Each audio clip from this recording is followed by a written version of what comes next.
Hello everybody, it's Glass Half Dead here, and today and tomorrow I am releasing two very different styles of battle report, and I'd really like some feedback from you, my listeners, as to which you prefer. Now in this one today I am playing Objective Ultima from the Elites rulebook, and there are a lot of rules mistakes. I'm going to be honest with you, I actually catch them all and I believe call them out in the video. However, they're not complex mistakes. The honest answer is I was a little bit nervous about recording this, and so I made mistakes. There you go. I would be very appreciative if you could watch this and view it purely from a format perspective. Do you like what I'm doing here? And also please tune in for tomorrow's battle report and let me know if you like what I'm doing there.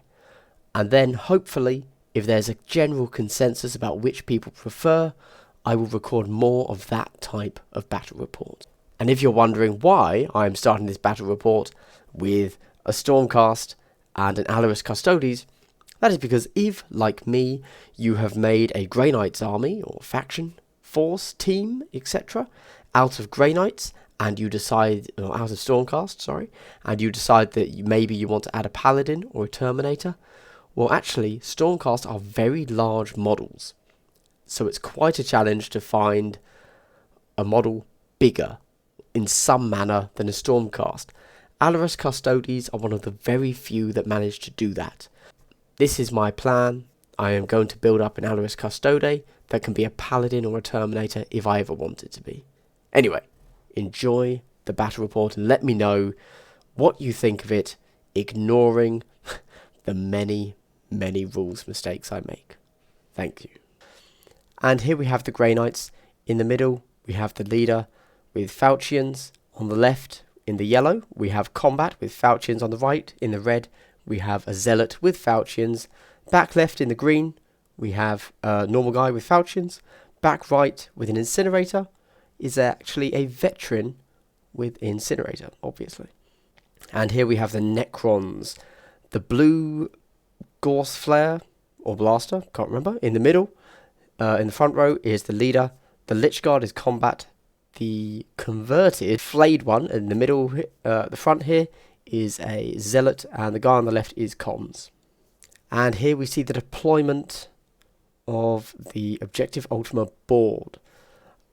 Both teams have one of their objectives underneath some ruins. However, you cannot score the objective if you are on top of those ruins, as they are slightly over 2 inches high. While the Necrons won the initiative, the Grey Knight, of course, make the veteran move, getting an extra 3 inches on the advance. Now, what can the Lich Guard do but charge? They need a 7 to get in. The Incinerator auto hits 5 times.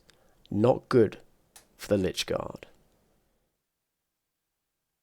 We need 4s to wound, and we managed to get 3. With an AP of -1, we need 4s to save.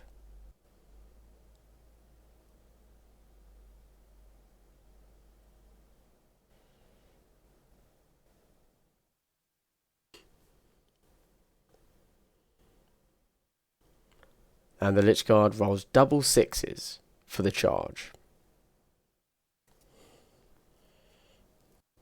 Could have gone anywhere he wanted.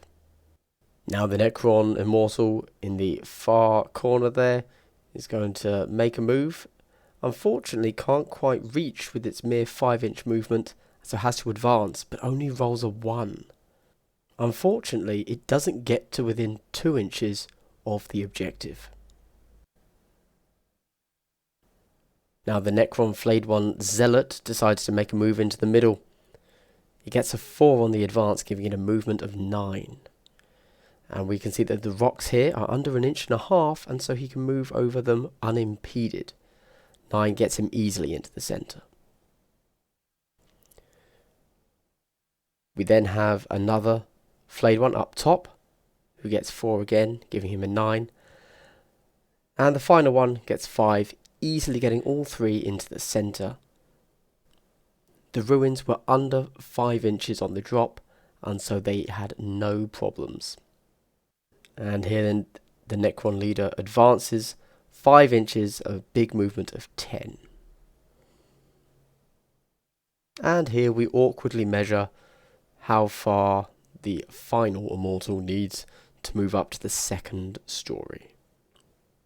Over to the Grey Knights now, and we quickly check to see whether or not charging the Lich Guard is a valid choice, but it's not, unfortunately. So instead we do the original plan and move up to the corner objective. Once again, we managed to streamline our movement by checking what part of that scenery is under 1.5 inches. Unfortunately, this particular model has an awkward sword, and so cannot be placed where it actually is, but we know that it is as far into the corner as we can possibly get it. First we move the leader into position so that if we do score, we do actually score. And then of course the only thing the combatant zealot can do really is charge to try and get some kills, control the central objective. We managed to roll a 3. The savvy Grey Knight player decides to re-roll that charge and manages to get 4. With little else to do, unfortunately, the combat Grey Knight moves 4 inches as close to the enemy as possible. The Zealot does the same, but rolls a 3. Truly, the Grey Knights are a fantastic force. Truly the elite of the Space Marine army. Over to the psychic phase, and this is where the Grey Knights can really do some damage. A 9, and the psychic Cybolt goes off, and that takes the Lich Guard down 1 wound, because of course that's how Cybolts work. Mortal wounds, great stuff. Now the regular Green Marine here is closest to the Lich Guard, the Cybolt goes off, and that means we get to make an injury roll. It's a 4. That's a flesh wound because the Lich Guard is within 1 inch of something that is obscuring it. As we've already rerolled using a CP on the charge, and we used 1 CP to advance the veteran, we cannot reroll that injury, as the Necrons have the strategic advantage and are just within 12 inches. The Necron Immortal gets to make the first shot, and it gets a 1 and something that we didn't see. Excellent camera work. The Grey Knight leader easily within 12 of the Necron leader there, but for some reason chooses to only fire 2, not its rapid fire of 4, hitting with 1, which, although hits, wounds on a 1. So, classic Grey Knight rolling and forgetfulness there. Rules are hard. The standard Grey Knight now, shooting at the flayed one. Again, apparently I have completely forgotten that rapid fire 2 exists, but I hit with 1. I wound with 1, and it isn't saved on a 1, and the injury roll is a 6, so the Necron is totally fine. Over to the combat phase, the Necron Lich Guard is about to decimate the poor Grey Knight. It is a combat, so it gets 3 attacks, but because of the flesh wound, it's going to be hitting on 4s. That's 2 hits. 2 wounds because it is strength 7. No armor save because it is AP -4. Straight to the injury roll. It's a damage 2 weapon. A 3 and a 2. Is it turning around for the Grey Knights? Not quite yet, because of course the Necrons are going to re-roll, and they get the 4, and that is a dead Grey Knight. The Necron Lich Guard, the fearless killer, decides to advance or consolidate, pile in, who knows what it may be called, 3 inches. and its flesh wound slowly follows after it. Good boy. The Necrons may have managed to have achieved 1 VP on turn 1, but now the combat are going to charge. He rolls a 3. A common charge roll for the combat Grey Knight here. It's very close, but we're an inch under. We actually needed a 4, so we have to spend a reroll. 7. Much better.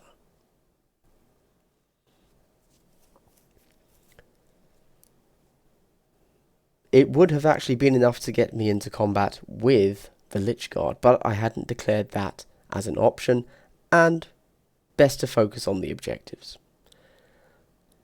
And the Zealot gets an 8, more than enough. Both of them are in combat with the middle flayed one and the one on their respective sides.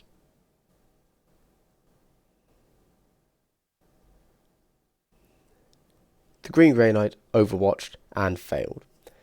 The Lich Guard charged and got 9. It is easily in combat. Don't forget that the Green Grey Knight there is actually right in the corner. The slowest Necron model in the game moves. Just a normal move, so that it is now on top of the objective. Everybody else in the game has just readied. Over to the Psychic phase, and the Psychic goes off on a 5, which is really a 6 because the Grey Knight's +1. And a 6 is rolled for the injury, which fully heals the Necron, except the Grey Knight re-rolls and gets a 5. It's a kill. The Lich Guard goes bye-bye. Very fortunate for the Grey Knights are things about to turn around. For Cybolt number 2, the Zealot is going to go against the Zealot. It goes off on a 8, which is really a 9, of course. And we rolled a 3. We cannot re-roll. That's a flesh wound for the enemy Zealot. Over to the shooting phase, and the Grey Knights have the first readied model with initiative, and so the leader is going to shoot at the Necron leader. We remember to use rapid fire this time, and we get 2 hits. 2 hits also give us 2 wounds.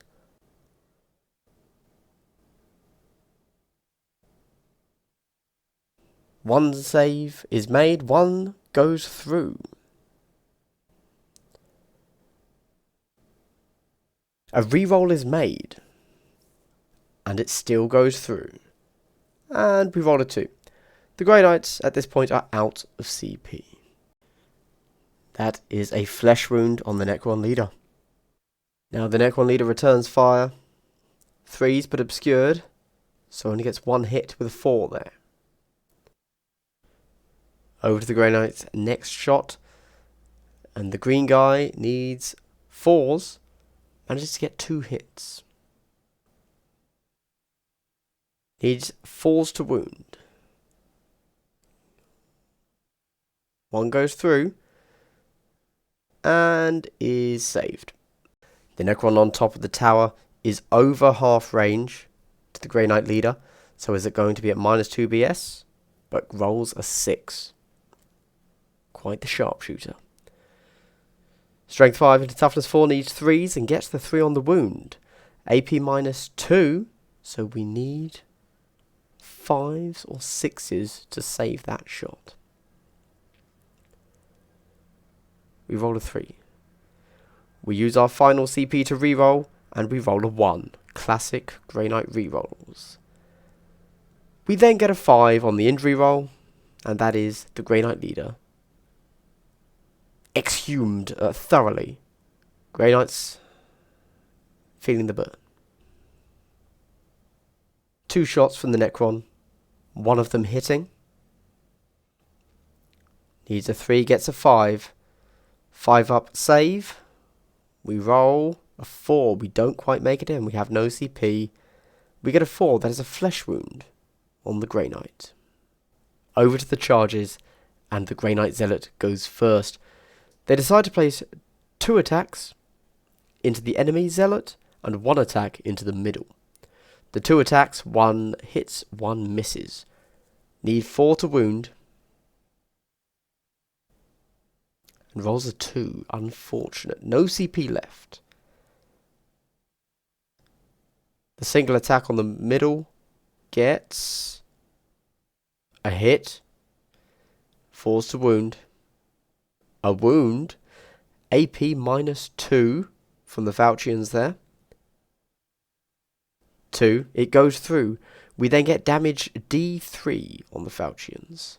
It's a 5. That's 3 damage. The worst thing you can roll against Necrons. Shockingly, no 6s. Or 5s or 4s. The middle Necron takes a flesh wound. Over to the combat Grey Knight now. 2 attacks go into the flayed one on his side. 1 hitting, 1 missing. It wounds on a 6. The armor save is a 5. That should save, but for some reason we believe it doesn't. And so we roll damage. We roll 1 damage on the D3, and it's a single flesh wound. Rules are hard. That might be what I title this episode. But don't worry, Necron lovers out there. It doesn't help the Grey Knights. And he misses his final attack. 2 attacks from the flayed one, back into the combat. 1 wound.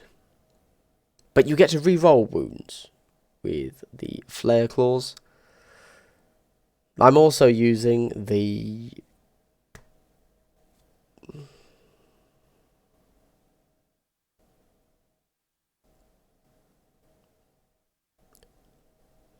I need to redo that. I don't know what the fuck happened.